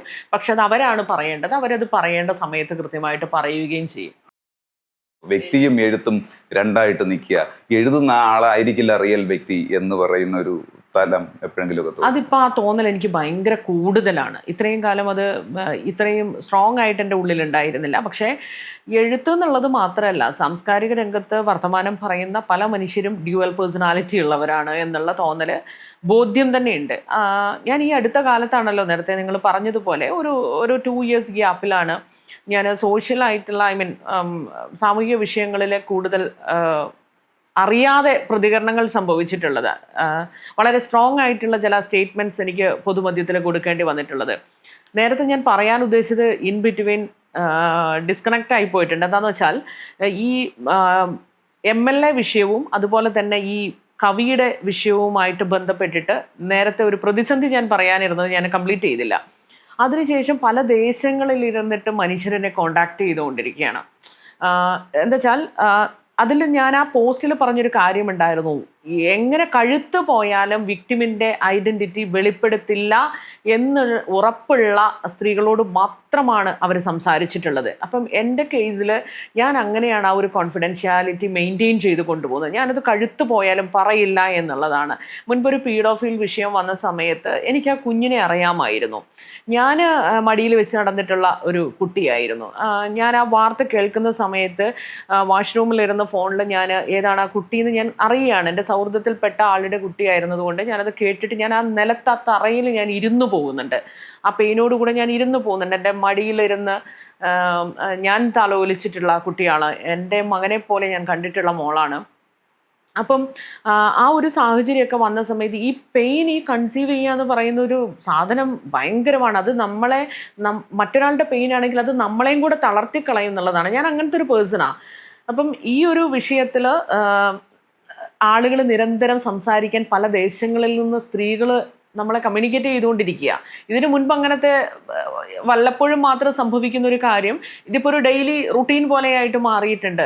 മെസ്സഞ്ചറിൽ വരുന്നു, നമ്പർ ചോദിക്കണോ, എനിക്ക് വേറെ ആരോടും പറയാത്ത കാര്യം നിങ്ങളോട് പറയാനുണ്ട് എന്നുള്ള ഒരു സാധനം വരികയും ഈ ഒരു വിഷയത്തിന് ശേഷം ഞാൻ നിരന്തരമായിട്ട് ഇങ്ങനെ സ്ത്രീകളെ കേട്ടുകൊണ്ടിരിക്കുക. ഇതെനിക്ക് വലിയ നെഗറ്റിവിറ്റി ഉണ്ടാക്കുന്നുമുണ്ട്. ഞാൻ നേരത്തെ പറഞ്ഞതുപോലെ ഇത് കേട്ടിരിക്കുക എന്ന് പറയുന്നത് അത്ര സുഖമുള്ള കാര്യമൊന്നുമല്ല. അല്ലെങ്കിൽ നമ്മൾ ഇത്തരത്തിലുള്ള ഒരു വിഷയം കേട്ടിട്ട് 10 പേരോട് പറയണമെന്ന് ആഗ്രഹിക്കുന്ന ഒരു സ്ത്രീയാണെങ്കിൽ ആ ആനന്ദത്തിലായിരിക്കും ഇരുന്ന് കേൾക്കുന്നുണ്ടാവുക. 4 പേരോട് പറയാലോ എന്ന്. ഞാൻ അങ്ങനെയല്ല കേൾക്കുന്നത്. ഞാനിത് വളരെ സ്വകാര്യമായിട്ട് എൻ്റെ ഉള്ളിൽ അടക്കി പിടിച്ച് ഞാൻ കൊണ്ടു നടക്കണം. ആ സ്ത്രീകളോട് ഞാൻ ഏതൊക്കെ രീതിയിൽ ചേർന്ന് നിൽക്കാൻ പറ്റുമോ ആ രീതികൾ എന്താണെന്ന് ഞാൻ ആലോചിക്കണം. കൂട്ടത്തിൽ ഇവരുടെ ഈ ട്രോമ ഷെയർ ചെയ്യുന്ന സമയത്ത് നമുക്കും പല രീതിയിലുള്ള ബുദ്ധിമുട്ടുകളും ഉണ്ടാകുന്നുണ്ട്. അപ്പോൾ ഈ സ്ത്രീകളെ മുഴുവൻ ഇപ്പം നിയമസഭാ പുസ്തകോത്സവത്തിന് ഞാൻ വന്നപ്പോൾ എന്നെ നേരിട്ട് കാണാൻ വന്ന സ്ത്രീകളുണ്ട്. അവരുടെ വിഷയങ്ങൾ ഇതേപോലെയുള്ള പ്രശ്നങ്ങൾ പറയാൻ വേണ്ടി മാത്രം ദൂരേന്ന് ട്രാവൽ ചെയ്ത് നേരിട്ട് വന്ന് കണ്ട് സംസാരിച്ച സ്ത്രീകളുണ്ട്. എന്നെ ഏറ്റവും എന്താണ് ഈ അടുത്ത കാലത്ത് ഞെട്ടിച്ച കാര്യം, ഈ സ്ത്രീകളൊക്കെ പറഞ്ഞിട്ടുള്ള പേരുകളെന്ന് പറഞ്ഞിട്ടുണ്ടെങ്കിൽ നമ്മൾ വളരെ ആദരിക്കുന്ന, അല്ലെങ്കിൽ രാജ്യങ്ങളിൽ നിന്ന് രാജ്യങ്ങളിലേക്ക് നിരന്തരം സാംസ്കാരിക പരിപാടികളിൽ പങ്കെടുക്കാൻ വേണ്ടിയിട്ട് ട്രാവൽ ചെയ്യുന്ന, സാഹിത്യത്തിലൊക്കെ തലതൊട്ടപ്പന്മാരായിട്ടുള്ള മനുഷ്യരുടെ, രാഷ്ട്രീയത്തിലൊക്കെയുള്ള മനുഷ്യരുടെ അത്തരം ചില പേരുകളാണ്. ഇത് മനുഷ്യരിലുള്ള വിശ്വാസത്തെയും തകർത്ത് കളയുന്നുണ്ട് എന്നുള്ളതാണ്. ഇന്നിപ്പോൾ രാവിലെ ഞാൻ എൻ്റെ അനിയത്തിൻ്റെ അടുത്ത് ഞാൻ പറയുമായിരുന്നു, മനുഷ്യനിലുള്ള വിശ്വാസമാണ് നഷ്ടപ്പെട്ടു പോകുന്നത്. ഈ വിഗ്രഹങ്ങൾ ഉടഞ്ഞു തുടങ്ങിയിട്ട് കുറച്ചു കാലമായി. പക്ഷേ നമ്മൾ ഈ നിരന്തരം കേൾക്കുന്നൊരു സംഭവം വരുന്നത്, എനിക്ക് വളരെ റീസെൻ്റ് ആയിട്ടാണല്ലോ ഇത്തരം ട്രോമറ്റൈസ്ഡ് ആയിട്ടുള്ള സ്ത്രീകളെ കണ്ടിന്യൂസ്ലി ഒരു ദിവസമൊക്കെ ഞാൻ ഈ വിഷയത്തിന് ശേഷം 5 പേരെയൊക്കെ കേട്ടിട്ടുള്ളത്. വെക്കേഷന് വന്ന എനിക്ക് ഫോൺ താഴെ വയ്ക്കാൻ സമയമില്ലാതെ ഞാൻ ഈ സ്ത്രീകളുടെ കരച്ചിൽ കേട്ടുകൊണ്ടിരിക്കുന്നു. 1:30 മണിക്കും വെളുപ്പാങ്കാലം 2:30ക്കും ഒക്കെ ഇരുന്നിട്ട് അവർക്ക് ഒരു രീതിയിലും ഈ പറയുന്നത് പോലെ സമാധാനം കിട്ടാതെ നമ്മളെ വിളിച്ച് കരയുന്ന സമയത്ത് നട്ടപ്പാതിരിക്ക് ഇരുന്നിട്ട് തെറാപ്പിക്ക് ഒരാളെ ഇങ്ങനെ ഏർപ്പാടാക്കി കൊടുക്കണമെന്ന് ഞങ്ങൾ 2-3 സ്ത്രീകൾ ഇരുന്നിട്ട് ഫോണിലിരുന്നിട്ട് സംസാരിക്കുകയാണ്. ഇങ്ങനത്തെ ഒക്കെ സാഹചര്യങ്ങളുണ്ട്. ഇത് അത്ര സുഖമുള്ള കാര്യമാണോ? നമ്മൾ ഇങ്ങനെ നിരന്തരം മനുഷ്യരുടെ പെയിൻ കേട്ടുകൊണ്ടിരിക്കുക. ഇതൊക്കെ നടന്നിട്ടുള്ളത് ചൂഷണങ്ങളാണ്. ഈ സ്ത്രീകളൊക്കെ പങ്കുവെച്ചിട്ടുള്ളത് ചൂഷണങ്ങളാണ്. അതിലെ ഏറ്റവും വലിയ ഫാക്റ്റ് എന്ന് പറയുന്നത്, ഏറ്റവും വൾനറബിൾ ആയിട്ടുള്ള സ്ത്രീകളെ മാത്രം ചൂസ് ചെയ്തുകൊണ്ടാണ് എപ്പോഴും മാനിപ്പുലേറ്റേഴ്സ്, പേവേർഡ്സ് മുൻപോട്ട് ഇറങ്ങുക എന്നുള്ളതാണ്. ഏത് രീതിയിലാണ് ഇവരെ ഭയപ്പെടുത്തി ഒരു മൂലയ്ക്കിരുത്താൻ വേണ്ടി പറ്റുക എന്നുള്ള രീതിയിൽ ചിന്തിച്ചിട്ടാണ് ഈ മാനിപ്പുലേറ്റേഴ്സ് എല്ലാം ഈ സ്ത്രീകളെ ചൂഷണം ചെയ്തിട്ടുള്ളത്. ഒന്നുകിൽ ഡിവോഴ്സ്ഡ് ആയിട്ടുള്ള സ്ത്രീകളായിരിക്കും, അല്ലെങ്കിൽ ഭർത്താവ് മരിച്ചുപോയ സ്ത്രീകളായിരിക്കും, അല്ലെങ്കിൽ പ്രണയത്തിൽ പരിക്കുകൾ സംഭവിച്ചിട്ടുള്ള സ്ത്രീകളായിരിക്കും. എന്തുകൊണ്ടാണ് ഇവരങ്ങനത്തെ മനുഷ്യരെ തന്നെ ചൂസ് ചെയ്യുന്നത്? കാരണം നാളെ ഈ സ്ത്രീ ഇയാൾക്കെതിരെ തിരിഞ്ഞു കഴിഞ്ഞിട്ടുണ്ടെങ്കിൽ, കണ്ടില്ലേ നിന്റെ കെട്ടിയോൻ ഉപേക്ഷിച്ച് പോയത് നിന്റെ ഈ വൃത്തികെട്ട സ്വഭാവം കൊണ്ടാണ്, നിനക്ക് 2-3 പ്രേമം ഉണ്ടായിരുന്നില്ലേ, അതൊക്കെ പൊട്ടി പാളീസായി പോയത് നിന്റെ കയ്യിലിരിപ്പ് കൊണ്ടാണ്, നീ അത്ര നല്ലയാളൊന്നുമല്ല, നിനക്ക് നിന്റെ പാസ്റ്റ് എന്ന് പറയുന്നതല്ലേ. ഈ പാസ്റ്റിനെ ചോദ്യം ചെയ്ത് ട്രാപ്പ് ചെയ്യാൻ വേണ്ടിയിട്ടാണ് എപ്പോഴും മാനിപ്പുലേറ്റേഴ്സ് ഇവരെ തന്നെ ചൂസ് ചെയ്യുകയും ചൂഷണം ചെയ്യുകയും ചെയ്യുന്നത്. അതിൻ്റെ വളരെ അടുത്ത സർക്കിളിലുള്ള മനുഷ്യരൊക്കെ ഇങ്ങനെ ചെയ്തു എന്ന് ഞാൻ ഇന്നലെയും കൂടെ ഞാനിങ്ങനെ കേട്ട സമയത്ത് അത് ഉണ്ടാക്കിയിട്ടുള്ള അതിഭയങ്കരമായിട്ടുള്ള ട്രസ്റ്റ് ഇഷ്യൂസ് ഉണ്ട്. ഇനി ആരെയാണ് വിശ്വസിക്കുക?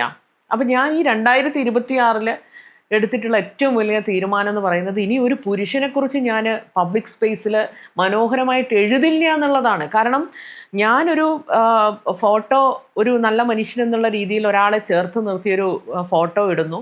കുറച്ച് കാലത്തിന് ശേഷം കഴിഞ്ഞ ദിവസം എൻ്റെ ഒരു സുഹൃത്ത് വിളിച്ചിട്ട് എൻ്റെ അടുത്ത് പറയാണ്, അന്ന് ഹണി ഒരു പുരുഷനെക്കുറിച്ച് ഭംഗിയായിട്ട് ഒരു എസ്സേ എഴുതി പോസ്റ്റ് ചെയ്യില്ലേ, നിങ്ങൾക്കറിയാമോ എന്നോട് ഇന്നേ പോലത്തെ ഒരു വർത്തമാനം പറഞ്ഞു, അതെനിക്ക് വലിയ ട്രിഗറിങ് ഉണ്ടാക്കിയിട്ടുണ്ട്. ഞാൻ പലവട്ടം ഹണിയോട് ഇത് പറയണമെന്ന് വിചാരിച്ചു, പക്ഷേ കുറച്ച് ദൂരം എത്തട്ടെ എന്ന് വിചാരിച്ചു. ഇന്നേതാണ് സംഭവം എന്ന് പറഞ്ഞിട്ട് അയാൾ അവരോട് പറഞ്ഞ ഡയലോഗ്സ് കേട്ടിട്ട് ഞാനിങ്ങനെ നിശ്ചലാവസ്ഥയിലായിപ്പോയി. എൻ്റെ ഏറ്റവും പ്രിയപ്പെട്ട ഒരു സുഹൃത്തിൻ്റെ അടുത്താണ്, പെൺസുഹൃത്തിൻ്റെ അടുത്താണ് പറഞ്ഞിരിക്കുന്നത്. ഞാൻ അതിനേക്കാൾ ആഴത്തിൽ കണ്ടിട്ടുള്ള ഒരു ആൺസുഹൃത്താണ് ഇത് പറഞ്ഞിട്ടുള്ളത്. അപ്പോൾ ഞാനിനി ആരെ വിശ്വസിക്കുക? അപ്പോൾ ഈ 2026 പുതുവർഷത്തിൽ ഞാൻ എടുത്ത തീരുമാനം, ഇനി ഒരു പുരുഷനെക്കുറിച്ചും എനിക്ക് മനോഹരമായിട്ട് ഞാൻ എഴുതില്ല സോഷ്യൽ സ്പേസിൽ എന്നുള്ളതാണ്. കാരണം ഞാൻ 10 ദിവസം കഴിയുമ്പോൾ ഞാൻ കേൾക്കാൻ പോകുന്നത് ഇതായിരിക്കും ഇപ്പം സംഭവിച്ചുകൊണ്ടിരിക്കുന്നത്. തിരുത്ത് മീൻസ് എൻ്റെ ഒരു ഇതാണ്, സജഷനാണ്. അങ്ങനെ ആവണമെന്നില്ല. കാരണം വെച്ച് കഴിഞ്ഞാൽ നല്ല ആൾക്കാരൊക്കെ ഉണ്ടാകും. പക്ഷെ നേരത്തെ ഹണി പറഞ്ഞ ഒരു നിലപാടുണ്ട്, ഹണിയിലുള്ള ഒരു നിലപാടുണ്ട്, ഒരു വ്യക്തി, ഒരു ക്യാരക്ടർ ഉണ്ട്. അതായത് എത്ര വലിയ സുഹൃത്താണെങ്കിലും നാളെ ഒരു സംഭവം വന്നാൽ അത് വിമർശിക്കാൻ തയ്യാറാവും. ആ നിലപാടെടുത്താൽ മതി. കാരണം ഇപ്പൊ നല്ല സുഹൃത്ത് പുരുഷന്മാരുണ്ടാവും.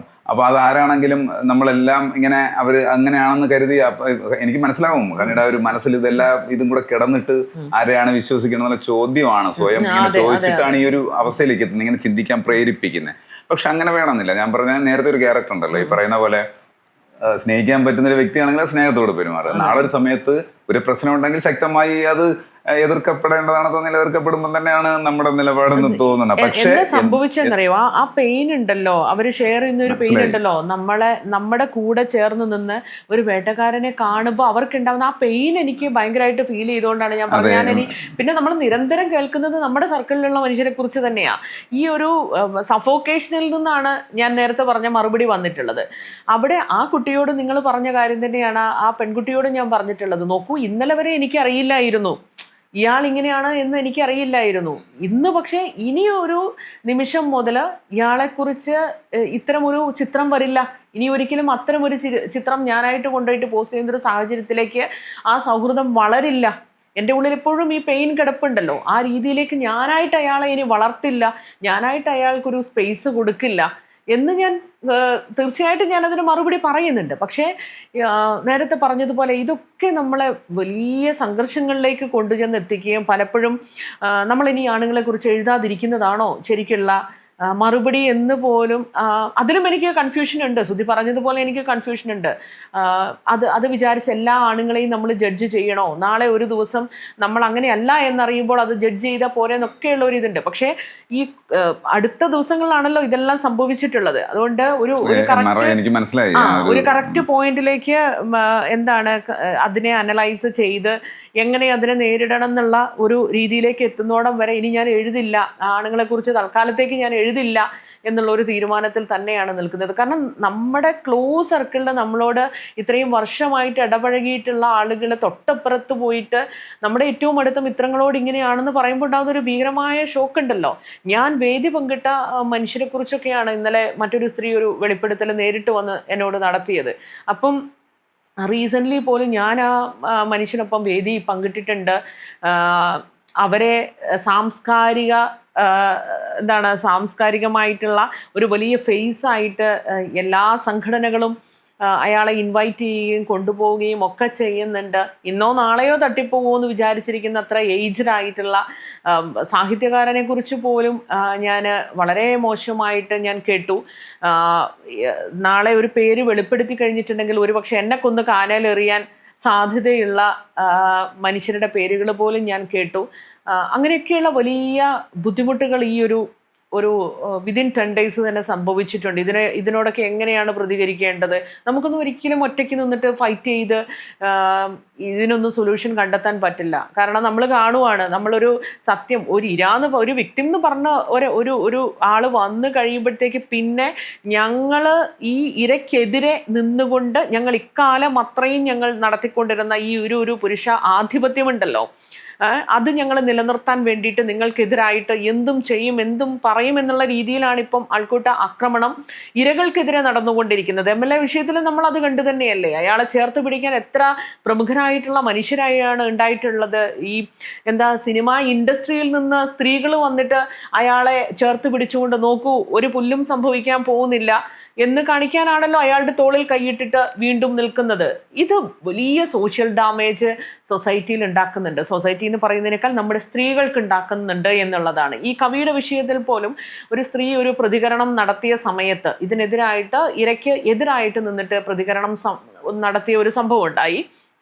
ഒരു 3-4 ദിവസം മുൻപേ ഇതൊക്കെ കണ്ടിട്ട് ഒരു ലേഡി എന്നെ ഇതേപോലെ കോണ്ടാക്ട് ചെയ്യുകയാണ്. അപ്പം അവരെ വളരെ ഫേമസ് ആയിട്ടുള്ള ഒരു ഫോട്ടോഗ്രാഫർ അവരെ ചൂഷണം ചെയ്ത കഥ മുഴുവൻ അവരെന്നോട് പറഞ്ഞു, എനിക്കിത് പറയാനുള്ള ധൈര്യമില്ല, ഞാൻ കടന്നു പോകാവുന്ന ഏറ്റവും വലിയ ട്രോമകളിൽ കൂടെ കടന്നുപോയി, ഹണിയെപ്പോലെ അല്ല, എനിക്കിത് തുറന്നു പറയാനുള്ള ധൈര്യമില്ല, എൻ്റെ ഫാമിലി ഒന്നും പിന്നെ എന്നെ ആ രീതിയിൽ സപ്പോർട്ട് ചെയ്യുകയോ ഒന്നും ഉണ്ടാവില്ല, എനിക്കതിനുള്ള ധൈര്യമില്ല ഹണി. പക്ഷെ എനിക്ക് പറയാനുള്ളൊരു കാര്യം, കൊച്ചു പെൺകുട്ടികളെ അയാൾ മിസ്യൂസ് ചെയ്യുന്നുണ്ട്, ജോലി അത് ഇതെന്നൊക്കെ പറഞ്ഞിട്ട് കൊണ്ടുപോയിട്ടൊക്കെ മിസ്യൂസ് ചെയ്യുന്നുണ്ട്. ആ കുട്ടികൾക്ക് ഒരു പക്ഷേ ഹണിയോട് കൂടുതൽ സംസാരിക്കാൻ പറ്റിയേക്കും, അതിൽ എനിക്കറിയുന്ന മനുഷ്യരുണ്ടെന്ന് പറഞ്ഞിട്ട് ഈ സ്ത്രീ അതിലൊരു വിക്ടിമിനോട് പോയിട്ട് സംസാരിക്കുകയാണ്. ഹണിയോട് സംസാരിക്കുമെന്ന് അവർ പറയാണ്. അവർ പറഞ്ഞൊരു മറുപടിയുണ്ട്. ഈ കവിക്കെതിരെ ഒരു പോസ്റ്റ് വന്ന സമയത്ത് ഇരയെ എതിർത്തുകൊണ്ട് വേട്ടക്കാരനൊപ്പം നിന്നുകൊണ്ട് അത്യാവശ്യം അറിയപ്പെടുന്ന ഒരു സ്ത്രീ എഴുതിയിട്ടുള്ളൊരു പോസ്റ്റ് വായിക്കുന്നൊരു സാഹചര്യം ഉണ്ടായി. എനിക്ക് ഭയം വന്നുപോയി. സ്ത്രീകൾ പോലും വേട്ടക്കാരനൊപ്പം നിൽക്കുന്ന ഒരു സാഹചര്യം കാണാൻ വേണ്ടി പറ്റുന്നുണ്ട്, എനിക്ക് ധൈര്യമില്ല എന്നുള്ളത്. ഞാൻ പറഞ്ഞത് ആ സോഷ്യൽ ഡാമേജിനെ കുറിച്ചാണ്. സ്ത്രീകൾക്കൊരു പ്രശ്നം വരുമ്പോൾ സ്ത്രീകളും കൂടെ ചേർന്ന് നിന്ന് അറ്റാക്ക് ചെയ്യുമ്പോൾ നിങ്ങൾ പറയാൻ ശ്രമിച്ചുകൊണ്ടിരിക്കുന്നത് അപ്പുറം നിൽക്കുന്ന വേട്ടക്കാരൻ്റെ ഭാര്യയെക്കുറിച്ചും കുട്ടികളെക്കുറിച്ചും ആലോചിക്കേണ്ടത് വേട്ടക്കാരനാണ്. ഇപ്പുറം നിൽക്കുന്ന സ്ത്രീയല്ല, സമൂഹമല്ല. നിങ്ങൾക്ക് തീർച്ചയായിട്ടും അയാളുടെ ഫാമിലിയെക്കുറിച്ച് സംസാരിക്കാം. എപ്പോഴാണ് നിങ്ങൾക്ക് സംസാരിക്കാൻ പറ്റുക? ഒരു അനീതി നടക്കുമ്പോൾ, ഒരു റിലേഷൻഷിപ്പ് ഉണ്ടാക്കി അതിലൊരു അനീതി നടന്നു എന്ന് ബോധ്യപ്പെട്ട് കഴിഞ്ഞാൽ, അതിലൊരു വയലൻസ് നടന്നു എന്ന് ബോധ്യപ്പെട്ട് കഴിഞ്ഞാൽ നിങ്ങൾ ആദ്യം ആ നീതികേടിനെ കുറിച്ച് സംസാരിക്കൂ, നിങ്ങൾ ആദ്യം ആ വയലൻസിനെ കുറിച്ച് സംസാരിക്കൂ. ബാക്കിയെല്ലാം സെക്കൻഡറിയാണ്. ഒരു സംഭവം നടക്കുമ്പോൾ ആ അനീതിയെക്കുറിച്ചല്ലേ നിങ്ങൾ ആദ്യം പറയേണ്ടത്. ഇതിൽ ഇങ്ങനെ ഒരു അനീതി നടന്നിട്ടുണ്ട്, അത് തെറ്റാണ് എന്ന് നിങ്ങൾ പറഞ്ഞുകൊണ്ട് നിങ്ങൾ അതിന് ശേഷം സംസാരിക്കൂ. അയാൾക്ക് ഭാര്യ ഉണ്ടായിരുന്നു, കുട്ടികളുണ്ടായിരുന്നു, അതിനുശേഷം നിങ്ങൾ പറയുമ്പോൾ തീർച്ചയായിട്ടും അതൊരു വാലിഡ് പോയിന്റ് ആണ്. ഇതിനെ മാറ്റി നിർത്തിക്കൊണ്ട്, ആ അനീതിയെ മാറ്റി നിർത്തിക്കൊണ്ട് ആ പെൺകുട്ടി എന്തുകൊണ്ടാണ് അപ്പുറത്തെ ആൾക്ക് ഭാര്യ ഉണ്ടായിരുന്നു, അതെന്താ അയാൾക്ക് ഓർമ്മയില്ലേ? അയാൾക്ക് ഭാര്യയും കുട്ടിയും ഉണ്ടെന്നുള്ളത് സമൂഹമാണോ അപ്പുറത്ത് നിൽക്കുന്ന പെൺകുട്ടിയാണോ ആദ്യം ഓർക്കേണ്ടത്, അതോ അയാളാണോ? അയാൾ മറന്നുപോയോ അയാൾക്ക് ഭാര്യയും കുഞ്ഞുങ്ങളും ഉള്ളത്? അപ്പം ഈ അബ്യൂസേഴ്സിൽ ഞാൻ ഏറ്റവും കൂടുതൽ കണ്ടിട്ടുള്ളത് ഈ വിവാഹിതരായിട്ടുള്ള പുരുഷന്മാരെയാണ്. മെജോറിറ്റിയും എൻ്റെ അനുഭവമാണ് കേട്ടോ ഞാൻ പറയുന്നത്, എന്നോട് ഷെയർ ചെയ്ത സ്ത്രീകളുടെ അനുഭവങ്ങളിൽ നിന്നുകൂടിയാണ് ഞാൻ പറയുന്നത്. മാനിപ്പുലേറ്റേഴ്സായിട്ട് ഞാൻ ഏറെ കേട്ടിട്ടുള്ളത് വിവാഹിതരായിട്ടുള്ള പുരുഷന്മാരാണ്. അവരുടെ ഭാര്യയെ കൂടെ ഈ രീതിയിൽ മാനിപ്പുലേറ്റ് ചെയ്തിട്ട്, എന്ന് വെച്ചാൽ ഭാര്യനെ കൊള്ളില്ല, ഭാര്യ മോശക്കാരിയാണ്, ഭാര്യയായിട്ടൊരു ബന്ധവുമില്ല, ഈ രീതിയിലൊക്കെ പറഞ്ഞുകൊണ്ട് തന്നെയാണ് ഇവർ മറ്റൊരാളുടെ ജീവിതത്തിലേക്ക് കൈകടത്തലുകൾ നടത്തുന്നത് എന്നുള്ളതും കൂടിയാണ്.